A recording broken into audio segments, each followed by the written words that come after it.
Hello friends, welcome to மக்கள் சேவை channel. இன்றைக்கி நம்ம ஒரு முக்கியமான இன்ஃபர்மேஷன் பற்றி தான் பார்க்க போகிறோம். அதாவது தமிழக போக்குவரத்து கழகத்தில் வேலைவாய்ப்பு வந்து அறிவிச்சிருக்காங்க.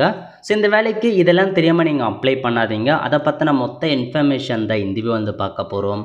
இந்த வீடியோ ஸ்கிப் பண்ணாமல் ஃபுல்லாக பாருங்கள். அது மட்டும் அல்ல, இந்த வீடியோ நிறைய பேருக்கு ஷேர் பண்ணுங்கள். வீடியோக்குள்ளே போகிறதுக்கு முன்னாடி வேலைவாய்ப்புக்குன்னு தனியாக நம்ம ஒரு சேனல் வந்து க்ரியேட் பண்ணியிருக்கோம்.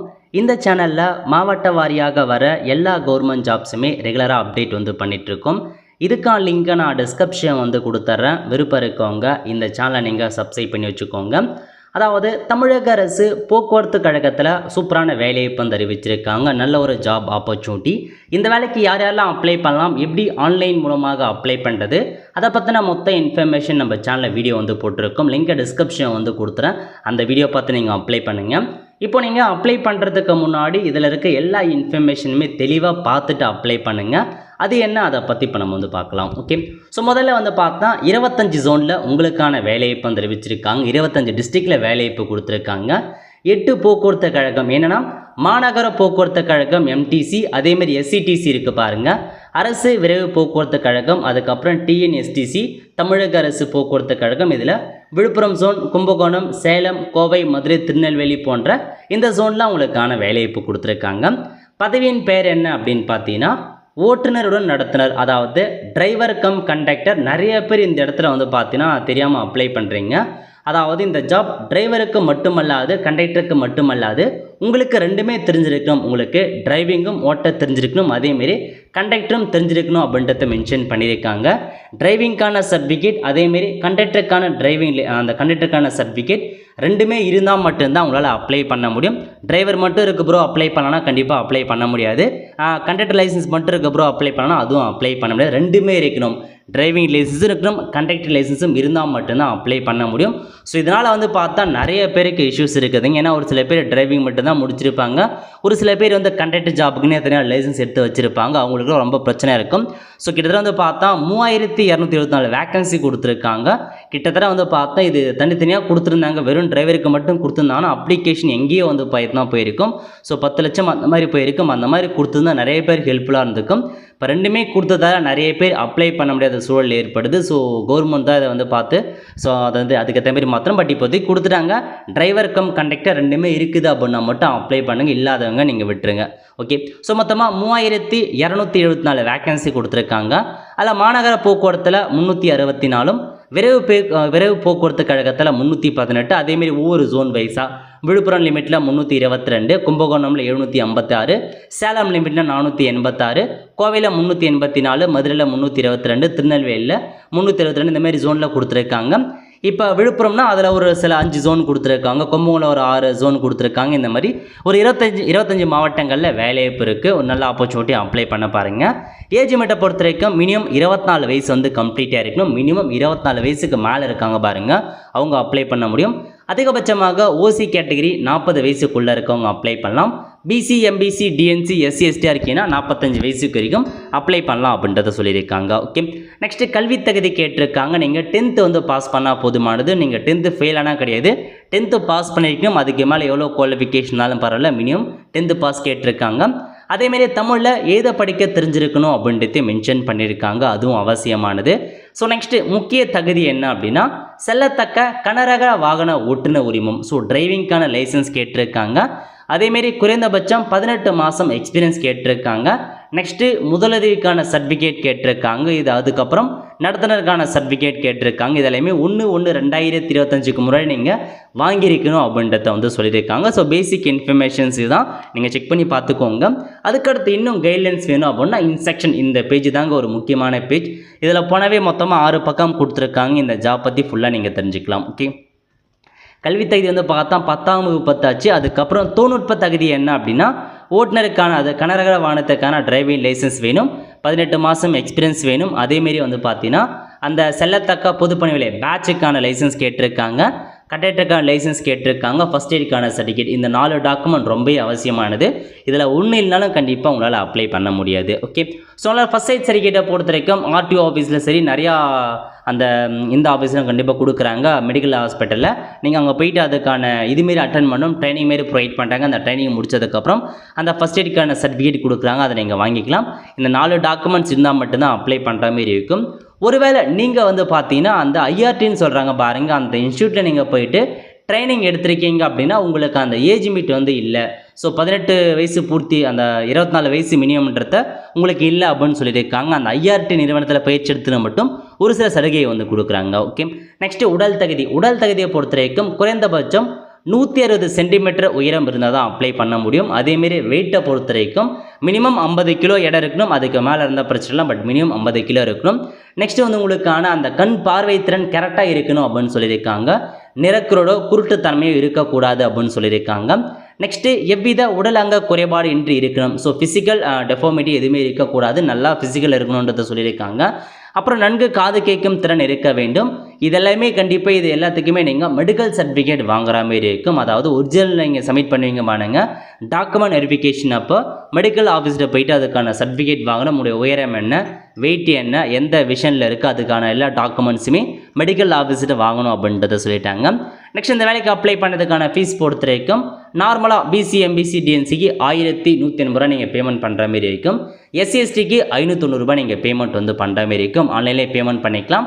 ஸோ அதுக்கப்புறம் ஒன்ஸ் நீங்கள் அப்ளை பண்ணி முடிச்சதுக்கப்புறம் எக்ஸாமுக்கான ஹால் டிக்கெட் ரிலீஸ் பண்ணிடுவாங்க. சேம் இதே வெப்சைட்டில் போயிட்டு arasabus.tn.government.in இந்த வெப்சைட்டில் போயிட்டு ஹால் டிக்கெட் டவுன்லோட் பண்ணிவிட்டு எக்ஸாம் அட்டன் பண்ணுங்க அப்படின்றத சொல்லியிருக்காங்க. ஓகே, இந்த வேலைக்கு எப்படி செலெக்ஷன் பண்ணுறாங்க அப்படின்னு பார்த்தீங்கன்னா, முதல்ல ரிட்டன் எக்ஸாமினேஷன் வைக்கிறாங்க. அதுக்கப்புறம் உங்களுக்கான திறன், உங்களுக்கு டிரைவிங் டெஸ்ட் எந்தளவுக்கு தெரியும், அதுக்கப்புறம் இன்டர்வியூ, மொத்தமாக 3 ஸ்டேஜ் இருக்குதுங்க. ஸோ ஃபஸ்ட்டு எக்ஸாம் பற்றி பார்க்கலாம். எக்ஸாம் பொறுத்த வரைக்கும் மொத்தமாக 100 மதிப்பெண்களுக்கு உங்களுக்கான எக்ஸாம் இருக்க போது. அதில் வந்து பார்த்தா எக்ஸாமுக்கான பேட்டர்ன் பற்றி கீழே கொடுத்துருக்காங்க பாருங்கள். ஸோ ஃபஸ்ட்டு வந்து பகுதி ஆவில் கட்டாய தமிழ் மொழி தகுதி தேர்வு வைக்கிறாங்க. தமிழுக்கான டெஸ்ட் வைக்கிறாங்க, 50 மதிப்பெண். பகுதி ஆவை பொறுத்த வரைக்கும் பொது அறிவு, அப்புறம் பகுதி ஈயை பொறுத்த வரைக்கும் தொழில்முறை திறனறிவு தேர்வு வந்து வைக்கிறாங்க. இதில் 50 மதிப்பெண், இதில் ஒரு 20, இதில் ஒரு 30. ஸோ டோட்டலாக 100 மதிப்பெண்களுக்கு எக்ஸாம் இருக்க போது. இதில் பகுதி 6க்கு பாருங்கள், தமிழ் மொழி கட்டாய தகுதி தேர்வு. இதில் நீங்கள் மினிமம் வந்து பார்த்தா 40% மதிப்பெண், 50ல் 20 மதிப்பெண் கட்டாயமாக நீங்கள் எடுத்துருக்கணும். அப்படி எடுத்தால் மட்டும்தான் அடுத்த கட்டமாக இது இருக்குது பாருங்கள், பகுதி ஆ மற்றும் பகுதி ஈக்கான மார்க்கை உங்களுக்கு எவல்யூஷன் பண்ணி போடுவாங்க. நீங்கள் இதில் பார்ட்டியில் 20 மதிப்பெண் குறைவாக எடுத்துட்டீங்க அப்படின்னா நீங்கள் ஜாபில் வந்து செலக்ட் ஆகிட மாட்டீங்க, அடுத்த கட்டத்துக்கு வந்து போக மாட்டீங்க. அதேமாரி இந்த பகுதி 6க்கு பாருங்கள் 50 மதிப்பெண், அதை வந்து பார்த்தா மெரிட் லிஸ்ட்டுக்கு மார்க்கை எடுத்துக்க மாட்டாங்க. கீழே இருக்க பாருங்க பார்ட் பி பார்ட் சி, இந்த 50 மதிப்பெண் மட்டும்தான் மெரிட் லிஸ்ட்டுக்கான மார்க் எடுத்துப்போம் அப்படின்றத சொல்லிட்டாங்க. ஓகே, நெக்ஸ்ட் வந்து பார்த்தா உங்களுக்கு ப்ராக்டிக்கல் வைக்கிறாங்க. உங்களுக்கு எந்த அளவுக்கு கண்டக்டர் பற்றி தெரியும், டிரைவிங் எப்படி ஓட்ட தெரியும், அதுக்கான ப்ராக்டிக்கல் எக்ஸாம் வைப்பாங்க, அது ஒரு 80 மதிப்பெண். அப்புறம் இன்டர்வியூ வைக்கிறாங்க, அது ஒரு 20 மதிப்பெண். டோட்டலாக 150 மதிப்பெண்களுக்கு ஃபைனலாக உங்களை வந்து யார் அதிகபட்ச ரிசர்வேஷன் படி மார்க் எடுத்திருக்காங்களோ அவங்களுக்கு ஜாப் வந்து போகும். அதை நல்லா நோட் பண்ணிக்கோங்க. ஓகே, ஸோ இதாங்க உங்களுக்கான இன்ஃபர்மேஷன். நெக்ஸ்ட் உங்களுக்கான சிலபஸ் பற்றி கொடுத்துருக்காங்க பாருங்க. பகுதியாக பொறுத்த வரைக்கும் நீங்கள் 10th சிலபஸ் நீங்கள் படித்தா போதுமானது. பொதுத்தமிழ் இருக்குது பாருங்கள், அதை படித்தா போதுமானது. 10ஆம் வகுப்பு பாடத்திட்டம். அதுக்கப்புறம் பார்ட் பியை பொறுத்த வரைக்கும் பொது அறிவு, பொது எண்கணித அறிவு, முதலுதவி பற்றிய அறிவு, இதில் தான் கொஷின் கேட்பாங்க. அதுவும் 10ஆம் வகுப்பு சிலபஸ் தான். நெக்ஸ்ட்டு தொழில்முறை திறனறிவு பாடத்திட்டம், வாகன பொறிமுறையின் அடிப்படைகள் பற்றி கேட்பாங்க. போக்குவரத்து விதிகள் மற்றும் போக்குவரத்து அடையாள பலகைகள் பற்றி அடிப்படை அறிவு, இதில் தான் கொஷின்ஸ் கேட்பாங்க. இதிலேருந்து நீங்கள் ப்ரிஃபர் ஆனவே போதுமானது, ஈஸியாக நீங்கள் எக்ஸாமினேஷன் வந்து பாஸ் பண்ணிடலாம். ஓகே, அதுக்கப்புறம் என்ன சொல்லியிருக்காங்க அப்படின்னா, எக்ஸாமில் வந்து பார்த்தா ஒரு சில பேர் வந்து ஷார்ட் லிஸ்ட் எடுப்பாங்க, அவங்க அடுத்த கட்டத்துக்கு போவாங்க. அடுத்த கட்டமாக ப்ராக்டிக்கல் டெஸ்ட் எங்கே இருக்க போகுதுன்னா ஐஆர்டி, அதாவது அரசு போக்குவரத்து கழக பயிற்சி மையம் மற்றும் சாலை போக்குவரத்து நிறுவனத்தின் இருக்குது பாருங்க, அங்கே போயிட்டு ஓட்டுநருக்கான சோதனை நடத்துவோம். இப்படிலாம் இருக்கணும். உங்களுக்கு வாகனம் எப்படி நகர்த்துவது, கியர் எப்படி மாற்றுறது, சாய்வலை எப்படி ஏறுறது, பின்பக்கமாக நகர்த்தி பார்க்கிங் பண்ணுறது, பிரேக்கிங் பிடிக்கிறது, இந்த மாதிரி எல்லா டெஸ்ட்டுமே உங்களுக்கு இருக்கும் அப்படின்னு சொல்லியிருக்காங்க. அதேமாரி நடத்துனருக்கான டெஸ்ட்டை பொறுத்த வரைக்கும் பயணச்சீட்டு மற்றும் பணம் கையாளுதல் போன்ற டெஸ்ட்லாம் வைப்போம் அப்படின்றது சொல்லியிருக்காங்க. இதுதான் ப்ராக்டிக்கல் டெஸ்ட், 80 மதிப்பெண் வைக்கிறாங்க. அதுக்கப்புறம் இதெல்லாம் செலக்ட் ஆனவங்க அடுத்த கட்டமாக இன்டர்வியூக்கு போவீங்க. இன்டர்வியூ ஒரு சில கொஷின் கேட்பாங்க, அதில் முடிஞ்சதுக்கப்புறம் ரிசர்வேஷன் அடிப்படையில் உங்களுக்கான ஜாப் வந்து பார்த்தா போட்டுருவாங்க. ஓகே, ஸோ இதாங்க உங்களுக்கான இன்ஃபர்மேஷன். ஸோ இதெல்லாமே நீங்கள் மீறிங்க அப்படின்னா உங்களுக்கான அப்ளிகேஷன் நிராகரிக்கப்படும் அப்படின்னு சொல்லியிருக்காங்க. அப்ளை பண்ண சொல்லவே எல்லா கைட்லைன்ஸுமே எல்லாமே கரெக்டாக இருக்குன்னு செக் பண்ணி பார்த்துட்டு அப்ளை பண்ணுங்கள். தப்பாக கொடுத்து அப்ளை பண்ணிங்க அப்படின்னா உங்களுக்கு நாங்கள் ரிஜெக்ட் பண்ணிவிடுவோம் அப்படின்றதையும் சொல்லியிருக்காங்க. ஓகே, அதுக்கப்புறம் அப்படியே கீழே வந்தால் மற்ற இன்ஃபர்மேஷன் எழுத்து தேர்வு மற்றும் பொது விதிமுறையை பற்றிலாம் கொடுத்துருக்காங்க. ஸோ எந்தமான இன்ஸ்ட்ரக்ஷன் கொடுத்துருக்காங்க அதெல்லாம் நீங்கள் செக் பண்ணி பார்த்துக்கோங்க. இதாங்க உங்களுக்கான இன்ஃபர்மேஷன். ஓகே, ஸோ நோட் பண்ணிவிட்டு அப்ளை பண்ணுறவங்க அப்ளை பண்ணிக்கோங்க. நம்ம இதில் இருக்க நோட்டிஃபிகேஷன் பற்றி தெளிவாக பார்த்தாச்சு. ஸோ எல்லாத்தையுமே தெளிவாக பார்த்துக்கோங்க. அதுக்கப்புறம் எக்ஸாம் பேட்டர்னை பொறுத்த வரைக்கும் OMR மெத்தட் மூலமாக தான் உங்களுக்கான எக்ஸாம் வைப்பாங்க. அதாவது ஒரு ஆன்சர் ஷீட் கொடுத்துருவாங்க. அதில் நீங்கள் போயிட்டு கொஷின் பேப்பரில் என்ன ஆன்சரோ ஏவா பியா சியா அப்படின்றத ட்ராக் பண்ணுற மாதிரி இருக்கும். OMR மெத்தட் நடைபெறும். இந்த மாதிரி இப்போ ஒரு ஃபஸ்ட்டு கொஷின் ஆன்சர் அப்படின்னா ஏ தான் கரெக்ட் ஆன்சர்னா ஏ மேலே நீங்கள் ஷேடோ பண்ணுற மாரி இருக்கும். பி தான் ஆன்சர்னா பி மேலே ஷேடோ பண்ணுற மாரி இருக்கும். அதான் வித்தியாசம். ஸோ மொத்தமாக 5 காலம் கொடுத்துருப்பாங்க. அப்படின்ற ஆப்ஷன் எதுக்குன்னா விடை தெரியவில்லை. ஸோ மொதல் கொஷனுக்கே நீங்கள் ஆன்சரே தெரியல அப்படின்றவங்க விடை தெரியவில்லை அப்படின்ற ஆப்ஷன் நீங்கள் ட்ராக் பண்ணுங்கள். நிறைய பேர் அந்த மாதிரி ஆப்ஷனை கொடுக்காதீங்க. ஏன்னா ஏபிசியில் ஏதாச்சும் ஒரு ஆப்ஷன் ஏதாச்சும் ஒன்று கரெக்டாக இருக்க வாய்ப்பு இருக்குது. ஃப்ளூக்கில் கூட கரெக்டாக இருக்கலாம். ஸோ ஏபிசியில் ஏதாச்சும் ஒரு ஆப்ஷன் கரெக்டான ஆன்சர் நீங்கள் கொடுக்க பாருங்கள். ஓகே, ஸோ இதாங்க மொத்த இன்ஃபர்மேஷன். இந்த கைட்லைன்ஸ்லாம் படித்து பார்த்துக்கோங்க. கல்வி தகுதி கரெக்டாக இருக்கா பாருங்கள். எல்லா டிரைவிங் லைசன்ஸுமே கரெக்டாக இருக்கா பாருங்கள். கண்ட்ராக்ட் லைசன்ஸ் இருக்கா பாருங்கள். ஃபஸ்ட் எய்ட்கான சர்டிஃபிகேட் இருக்கா பாருங்கள். பேட்சுக்கான லைசன்ஸ் எல்லாமே கரெக்டாக இருக்கான்னு செக் பண்ணி பார்த்துட்டு அப்ளை பண்ணுங்கள். ஏன்னா நீங்கள் நிறைய பேர் டிரைவிங் மட்டும் வச்சு அப்ளை பண்ணுறாங்க, கண்ட்ராக்ட் மட்டும் வச்சு அப்ளை பண்ணுறாங்க. அந்த மாதிரி பண்ணிங்க அப்படின்னா அவங்களுக்கு அமௌண்ட்டு தான் நீங்கள் அப்ளை பண்ணுறதுக்கான அமௌண்ட்டு தான் வேஸ்ட் ஆகும். அதேமாரி கண்டிப்பாக ரிஜெக்ட் பண்ணிவிடுவாங்க. அதான் உங்களுக்கான இன்ஃபர்மேஷன். நெக்ஸ்ட் அப்ளை பண்ணுறதுக்கான டாக்குமெண்ட்ஸை பொறுத்த வரைக்கும் உங்களுக்கான ஃபோட்டோ தேவைப்படும். உங்கள் ஃபோட்டோ மற்றும் சிக்னேச்சர். ஃபோட்டோவை பொறுத்த வரைக்கும் ஃபோட்டோ கீழே கண்டிப்பாக உங்கள் நேமும் ஃபோட்டோ எடுத்ததுக்கான தேதி இருக்குன்னு அப்படின்றது சொல்லிட்டாங்க. நெக்ஸ்ட்டு உங்கள் சைனு, அதுக்கப்புறம் டிரைவிங் லைசன்ஸ், அதுக்கப்புறம் கண்டக்டர் லைசன்ஸ். நெக்ஸ்ட் பார்த்தா உங்களுக்கான ஜாதி சர்டிஃபிகேட், முகவரிக்கு ஏதாச்சும் ஒரு டாக்குமெண்ட், ஆதார் கார்டோ ரேஷன் கார்டோ ஓட்டுடி ஏதாச்சும் ஒரு டாக்குமெண்ட் சப்மிட் பண்ணிக்கலாம். அதுக்கப்புறம் ஃபஸ்ட் எய்ட்கான சர்டிஃபிகேட் கேட்பாங்க. நெக்ஸ்ட் நீங்கள் எம்ப்ளாய்மெண்ட் ஆஃபீஸில் பதிவு பண்ணியிருக்கீங்க அப்படின்னா அதுக்கான டாக்குமெண்ட் அட்டாச் பண்ணுற மாரி இருக்கும். அதுக்கப்புறம் முன்னுரிமை நீங்கள் பார்த்தா ப்ரியாரிட்டி, முதல் பட்டதாரியாக இருக்கீங்க, முதல் தலைமுறை பட்டதாரியாக இருக்கீங்க, அதுக்கு ப்ரியாரிட்டி இருக்குது. கொரோனாவில் உங்கள் பேரண்ட்ஸ் இறந்துருக்கான அதுக்கு ப்ரியாரிட்டி இருக்குது. 1 to 10th வரைக்கும் தமிழ் மீடியத்திலே அரசு பள்ளியில் படிச்சிருக்கீங்க, அதுக்கு ப்ரியாரிட்டி இருக்குது. கலப்பு திருமணம் அதுக்கு ப்ரியாரிட்டி இருக்குது. அதுக்கான டாக்குமெண்ட்ஸும் ரெடி பண்ணி வச்சுக்கோங்க.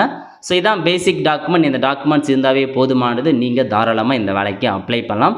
ஸோ எப்படி ஆன்லைன் மூலமாக அப்ளை பண்ணுறது நம்ம சேனலில் வீடியோ போட்டிருக்கோம். அதுக்கான லிங்க் டிஸ்கிரிப்ஷன் கொடுத்துட்றேன். அந்த வீடியோ பார்த்து அப்ளை பண்ணுங்கள். ஏதாச்சும் டவுட் இருக்குது அப்படின்னா மறக்காமல் வாட்ஸ்அப் சேனல் நீங்கள் தெரிவிங்க. நான் உங்களுக்கு இன்ஃபார்ம் பண்ணுறேன். அப்ளை பண்ணுறதுல டவுட் இருக்குது அப்படின்னாலும் மறக்காமல் நீங்கள் தெரிவிங்க. நான் கண்டிப்பாக அப்ளை பண்ணுறதுக்கான சந்தேகங்கள் கொடுத்து வீடியோ மேக் பண்ணலாம். அவ்வளோதான் ஃப்ரெண்ட்ஸ். கண்டிப்பாக இந்த பிடிச்ச லைக் பண்ணுங்கள். அது மட்டுமல்ல இந்த வீடியோ நிறைய பேருக்கு ஷேர் பண்ணுங்கள். அடுத்த ஒரு நல்ல வீடியோ சந்திப்போம். நன்றி, வணக்கம்.